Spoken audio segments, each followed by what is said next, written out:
इस कहानी की सभी पात्र घटनाएं एवं स्थान काल्पनिक है। कहानी के माध्यम से किसी भी धर्म संप्रदाय एवं किसी व्यक्ति विशेष की भावना को ठेस पहुंचाना हमारा तात्पर्य नहीं है। ये कहानी केवल मनोरंजन के लिए है। ये कहानी 18 साल से कम उम्र वालों के लिए नहीं है। नमस्कार दोस्तों, कैसे हो आप सब। स्वागत है आपका एक बार फिर से मेरे चैनल में, जिसका नाम है घोस्ट टॉक बाय आर्यन, जहां मैं आर्यन सुनाता हूं आपको सच्ची और डरावनी भूतिया कहानियां। कहानी शुरू करने से पहले आप सब ये बताइए, आप लोगों का त्यौहार कैसे निकला।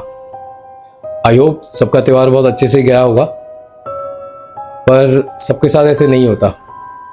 अभी रिसेंटली एक हमारे लिसनर है, उनके साथ ही बहुत एक दुखद घटना घटी है। मतलब घटना तो वो किसी और के साथ घटी है, पर उन्होंने भी अपनी लाइफ में इसको फील किया है। अब जिसकी वजह से ये फेस्टिवल तो उनका पूरा खराब ही था, और उनका फेस्टिवल और ज़्यादा खराब हो गया। फिर उन्होंने वो घटना मेरे साथ शेयर किया है, और अब मैं वो घटना आपके साथ शेयर कर रहा हूँ। मगर कहानी को शुरू करने से पहले जो लोग भी मेरे चैनल में नए हैं, वो प्लीज़ चैनल को सब्सक्राइब कर लीजिए, और कहानी अच्छी लगे तो कहानी को लाइक कीजिए, एक प्यारा सा कमेंट कीजिए और अपने दोस्तों के साथ शेयर कीजिए। तो चलिए शुरू करते हैं आज की कहानी। दोस्तों, प्राइवेसी की वजह से मैं इस कहानी के लिए जो इनके कैरेक्टर है, मैं उनका नाम नहीं लूंगा और इस जगह का नाम नहीं लूंगा, क्योंकि उसमें सच में किसी की प्राइवेसी छिपी हुई है। तो बिना कैरेक्टर का, बिना जगह के नाम लिए मैं ये घटना आप लोगों के साथ शेयर कर रहा हूँ। अभी कुछ ही दिनों पहले की बात है, जस्ट दुर्गा पूजा से कुछ टाइम पहले, दैट मीन्स जो नवरात्रे पड़ते हैं उससे कुछ टाइम पहले, हमारे एक लिसनर है, तो वो थोड़े एक छोटे से शहर में रहती है। अब वहाँ पे आमतौर पे लोगों का आना जाना बेसिकली जो ट्रेन है ना, लोकल ट्रेन वगैरह, उसके साथ ही होता है। अब उनके जो जहाँ पे वो रहती है ना, वहीं पे एक छोटा सा स्कूल है, उसमें वो टीचिंग करती है। वो एक लड़की है, तो वो वहाँ पे स्कूल में, एक छोटे से स्कूल में टीचिंग करती है, और अपने घर में अपनी मम्मी के साथ रहती है। खाली उनकी मम्मी और वो रहती है वहाँ पे। अब उनके वहीं पे घर के आसपास एक स्टेशन है, रेलवे स्टेशन। तो रेलवे स्टेशन में क्या हुआ, कुछ टाइम पहले, मतलब नवरात्र से कुछ टाइम पहले, कोई लड़का आया अपनी बूढ़ी माँ को लेके, और वहां बिठा के अपनी बूढ़ी माँ को स्टेशन में कि तुम यहाँ बैठो, मैं आ रहा हूं, बोल के अपनी बूढ़ी माँ के हाथ में 500 रुपये पकड़ा के वो लड़का मैं आता हूं बोल के गया, और उसके बाद दोबारा आया नहीं। काफी दिन हो गया, करीबन 15-20 दिन हो गए। वो बूढ़ी माँ बेचारी वही बैठी रही स्टेशन में अपने लड़के का इंतजार करते करते, मगर वो लड़का आया नहीं लेने उसको। और इतने में दुर्गा पूजा का टाइम भी था। दुर्गा पूजा वहाँ पे बड़े धूमधाम से मनाया जाता है, तो दुर्गा पूजा शुरू होने वाला था, माहौल बड़ा चहल पहल वाला था। एक माता की पूजा शुरू होनी थी, और एक माँ वहाँ स्टेशन में बेसहारा बैठी है, लोगों के दिए हुए खाना, लोगों के तरस पे, लोगों के दान धर्म पे पल रही थी वहाँ पे वो। तो जब लोगों को पता लगा कि ऐसे कोई है वहाँ पे बैठी है काफी टाइम से, तो लोग इकट्ठे हुए वहाँ के। बेसिकली छोटे शहरों में क्या होता है, बात बहुत जल्दी फैल जाती है। अब लोग इकट्ठे, जो वहाँ के मेन लोग हैं, इकट्ठे होकर पता किया, उनसे पूछा, तो उस अम्मा ने सीधा मना कर दिया कि उनको कुछ याद नहीं है। उन्होंने इतना कहा कि उनका बेटा आया था, उनके बेटे के साथ वो भी वहां पे आई थी, फिर क्या हुआ क्या नहीं हुआ उनको याद नहीं है। फिर लोगों ने पूछा, भाई अम्मा आप कहाँ से हो, कहाँ रहती हो, हमें बताओ, हम आपको छोड़ आते घर आपके। तो उस अम्मा ने सीधा मना कर दिया, मुझे कुछ याद नहीं, मेरा घर कहाँ है, जगह का नाम क्या है, क्या नहीं है। तो कई लोगों ने उनको बोला कि चलो फिर आप चल के वहां पे धर्मशाला में छोड़ाता हूँ मैं आपको, या मेरे घर चल दो, बाहर रह लो, ये वो। मगर वो बूढ़ी अम्मा ना मानी नहीं। वो कहती नहीं, मेरा बेटा अगर ढूंढते हुआ आया मुझे यहाँ पे, तब मैं मिलूंगी नहीं, फिर क्या होगा, मेरा बेटा कैसे मुझे ढूंढेगा, मैं यहाँ से कहीं नहीं जाऊंगी, वो मुझे यहीं पे बिठा के गया था, मैं यहीं पे बैठी रहूंगी, बोल के बूढ़ी अम्मा वहां स्टेशन से उठती भी नहीं है। और वहीं धूप बारिश कुछ भी हो, वही बैठी है बूढ़ी अम्मा। तो ऐसे में क्या हुआ, वहां के लोगों ने फिर उनकी वहीं पे मदद करनी शुरू करी। कोई खाना लाके देता है, कुछ करता है, बीमार पड़े तो वहां के लोग मिलके दवाई लाके दे, बूढ़ी अम्मा का इलाज कराए। मगर जैसे भी हो, इस मौसम में जो इंसान बाहर ना रहा हो, उसके लिए बाहर रहना, जो रह रहा है उसी को पता होगा कि कितनी चैलेंजिंग बात है ये। अब वो लड़की जिन्होंने हमारे साथ ये कहानी शेयर की है, घटना शेयर की है, वो लड़की वही स्कूल में टीचिंग का काम करती थी। तो उस स्टेशन से वो नेक्स्ट स्टेशन ट्रेन से जाती थी, तो डेली वो बूढ़ी अम्मा को देखती थी। देखते देखते वही बूढ़ी अम्मा के लिए भी खाना बना के ले जाए।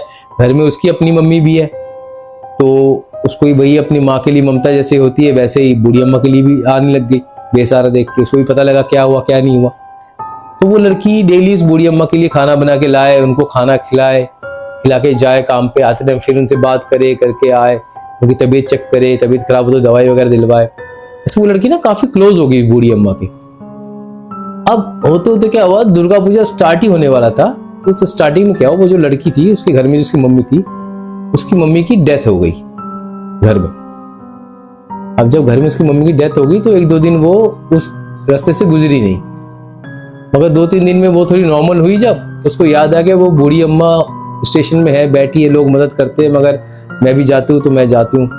अब अपनी माँ तो खो चुकी थी, वो स्टेशन में वो बूढ़ी अम्मा थी, तो वो गई फिर बूढ़ी अम्मा के पास जाके खाना वाना ले आके खिलाया उनको। तो बूढ़ी अम्मा ने पूछा तू 2-3 दिन तुम आई नहीं, उसने बताया कि मेरी मम्मी का देहांत हो गया।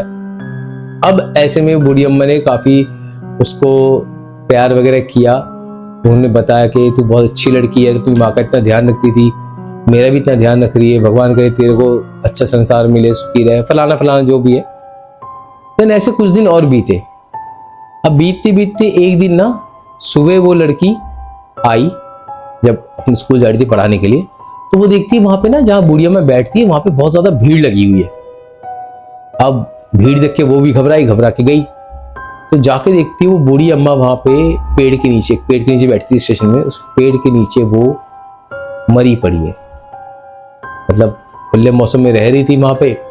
अब तबीयत वगैरह खराब होती है, दवाई चाहे कितना भी कराओ, फिर घर वालों के साथ ना रहना बहुत इफेक्ट करता है मेंटली और फिजिकली दोनों हेल्थ पे। तो वो बूढ़ी अम्मा वहां पे मरी हुई पड़ी थी। अभी देख के उस लड़की को काफी अफसोस हुआ। एक तो उसने अपनी माँ खोने के बाद फिर जो दूसरी औरत की वो माँ की तरह देखभाल कर रही थी उसको भी खो दिया। वो लड़की काफी रोई, कोई वहां पे रोया नहीं, सिर्फ वो लड़की रोई। अब चलो जैसे तैसे हुआ, फिर बूढ़ी अम्मा का वहां पे दाह संस्कार किया, वहां के लोगों ने मिलके दाह संस्कार करके सब कुछ निपटा। अब उसके बाद 1-2 दिन बीते ऐसे ही। बीतने के बाद वो लड़की घर में जब रात को सोए ना, तो उसे फील हो उसके घर में कोई बूढ़ी औरत चल फिर रही है इधर उधर। पहले उसको लगा कि उसका इल्यूजन है, वो सब कुछ सपना देख रही हो सकता है, उसकी मम्मी की याद आ रही है, उसने इग्नोर किया। फिर 1-2 दिन वो जागे हालत में उसको फील हुआ, जगी हुई है कि कोई घर में है, घर में चल रहा है।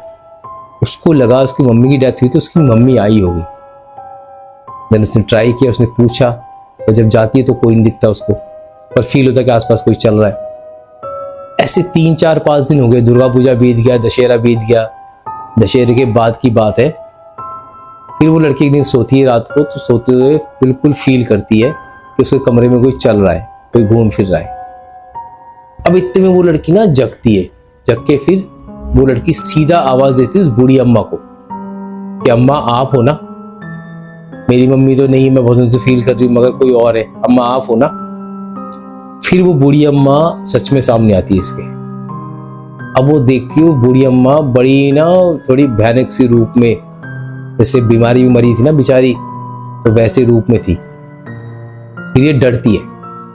फिर वो बूढ़ी अम्मा से बोलती है बेटा डरो मत, मैं तुम्हें डराने नहीं आई, तो जब तक तुम मुझे फील नहीं कर पाती ना, मैं तुम्हें बता भी नहीं पाती, मैं तुम्हारे सामने भी नहीं आ पाती। अब तुमने फील किया इसलिए मैं तुम्हारे सामने आ पाई हूँ, तो डरो मत, मैं तुम्हें डराने नहीं आई। तुम इतनी अच्छी लड़की हो, अपनी माँ का इतना ख्याल रखती थी, मेरे भी इतना अच्छा ख्याल रखती थी, मेरा एक आखिरी इच्छा है, आखिरी काम है, वो कर दोगी मेरा। वो लड़की फिर भी डर तो लगता ही ऑब्वियसली सभी को ऐसा कुछ हो तो वो लड़की फिर भी डरती हुई पूछती है हाँ अम्मा बताओ, मैं कर दूंगी, आपका क्या काम है। तो वो अम्मा कहती है वो जो पेड़ है ना जिसके नीचे मैं बैठती थी स्टेशन में, उस पेड़ के ऊपर देखना 3 डाली निकली हुई है, उस डाली के बीच में ना एक सुराख है, उस सुराख में मैंने पन्नी में लपेट के एक 500 रुपए का नोट रखा हुआ है। तो लड़की थी अच्छा ठीक है फिर क्या करना है। उस बूढ़ी अम्मा ने बोला उस 500 रुपए का नोट ले लेना वहां से, और मैं आपको एक एड्रेस बता रही हूँ मेरे बेटे का, वहां पे आके उसको वो पैसे दे के आना। तो वो एड्रेस बताती है। वो एड्रेस कोई ज्यादा दूर नहीं था, उनके उस एरिया से कुछ 4-5 स्टेशन का फासला था। तो वो एड्रेस बिल्कुल परफेक्ट एड्रेस बताती है, नाम बताती है उस जगह का, स्टेशन का नाम बताती है कि उतर के कैसे जाना है कैसे नहीं जाना। उसने बोला ये मेरे बेटे का एड्रेस है, मेरा बेटा मुझे यहाँ पे छोड़ गया था, और जब वो मुझे छोड़ गया था तब वो 500 रुपए मेरे हाथ में छोड़ गया था। अब उसका ना काफी गरीबी वाला परिवार था, शायद वो मेरा भी पालन पोषण नहीं कर पा रहा था इसलिए वो मुझे यहाँ छोड़ गया, मगर मैं नहीं चाहती उस पर कोई मुसीबत आए, इसलिए मैंने यहाँ पे उसका नाम नहीं लिया और मैंने जगह नहीं बताई। कि मेरा घर कहाँ पे, किसी को भी नहीं तो लोग जाके उसको मारते पीटते कुछ भी करते, पुलिस केस होता। तो मैंने किसको बताया नहीं, मैं तुझे बता रही हूँ बेटी, वो 500 रुपये वहाँ पे रखा है, तू वहाँ से निकाल ले, उसको निकाल के ले आके मेरे बेटे को दिया। वो बहुत गरीब है, शायद उसको इसकी ज़रूरत होगी, ये 500 रुपये उसके लिए बहुत बड़ी रकम है, तो उसको दे के आ। मैं तो मर गई हूँ, मेरे किसी काम का नहीं है, मैंने वैसे भी खर्चा नहीं किया था, तो ये मेरी आखिरी इच्छा पूरी कर दे। वो लड़की कहती ठीक है मैं करूँगी। अब उसके बाद वो बूढ़ी अम्मा वहाँ से गायब हो जाती है। देन वो लड़की सोती है, उस रात तो नींद उसको आती नहीं, फिर भी सुबह वो उठ के जब जाती है ना, जाके उस पेड़ में थोड़ा सा चढ़ के किसी चीज़ के थ्रू वो देखती है, तो सच में डाली के बीच में एक सुराख होता है, उसमें एक पन्नी में लिपेटा हुआ 500 का नोट होता है। तो वो उस नोट को लेती है, लेके फिर ट्रेन पकड़ती है, और बूढ़ी अम्मा ने जैसे जैसे बोला था उस एड्रेस में जाके देखती है, सच में वहां पे वो आदमी था जो इस बूढ़ी अम्मा का बेटा था। अब वो लड़की उस लड़के को सारी बातें बताती है। बताने के बाद वो लड़का काफी रोता है, पर ये लड़की उसको कुछ बोलती नहीं है, क्या ही बोलेगी, अब उसकी अपनी मजबूरी होगी जो भी होगी, पर फिर भी माँ को ऐसे थोड़ी छोड़ना था उसको, पर किया उसको अपने कर्म। वो लड़की वो 500 रुपये उस लड़के को पकड़ाती है, कहती तुम्हारी मम्मी ने मुझे बोला था तुम्हें देने के लिए, ये रखो, मेरा यहाँ पे काम पूरा हुआ, हो सके तो अपनी मम्मी की आत्मा की शांति के लिए तुम पूजा पाठ वगैरह करा लेना कुछ, बाकी मैं भी करवा लूंगी, और उनसे माफ़ी मांग लेना जो तुमने गलती करी है। तो ये बोल के वो लड़की वहाँ से आ गई। उसके बाद उस लड़की को कभी वो बुढ़ी अम्मा की आत्मा दिखी नहीं, शायद यही उनकी आखिरी ख्वाहिश थी जिसकी वजह से उनकी आत्मा अटकी पड़ी थी। खैर वो लड़की अपनी नॉर्मल लाइफ में भी जी रही है।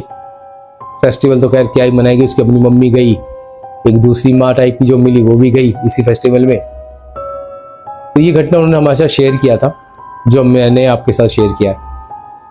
तो दोस्तों आप लोगों को कैसी लगी ये कहानी, प्लीज़ कमेंट करके कमेंट में ज़रूर बताना। और जो लोग भी मेरे चैनल में नए हैं वो प्लीज़ चैनल को सब्सक्राइब कीजिए। कहानी अच्छी लगे तो कहानी को शेयर कीजिए, और हाँ कमेंट में अपना नाम और अपनी जगह का नाम ज़रूर बताइए।